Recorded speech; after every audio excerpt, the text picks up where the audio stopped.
আইরে আজ আইরে সবাই জাম পাড়তে যাই, পাকা পাকা রসে ভরা এই কালো জাম আজ মাখা করে খাই। এ এক এমনই ফল, দেখে কিন্তু অবশ্যই জিভে আসবে জল।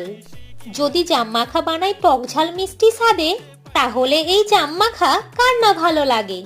জাম মাখা বানানোর জন্য নিয়ে নেব জাম।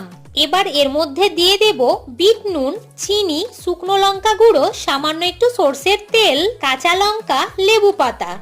এবার সবগুলো একসাথে খুব ভালোভাবে মেখে নেব।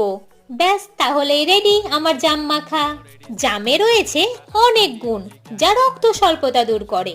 এছাড়াও রোগ প্রতিরোধ ক্ষমতা বাড়ায়, আবার হজম শক্তি উন্নত করে।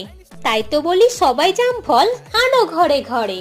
রসে ভরা এই পাকা জাম গাছে দোল খাই, আমার এই জাম মাখা খেয়ে আনন্দে সবাই গুনগুন গান গায়।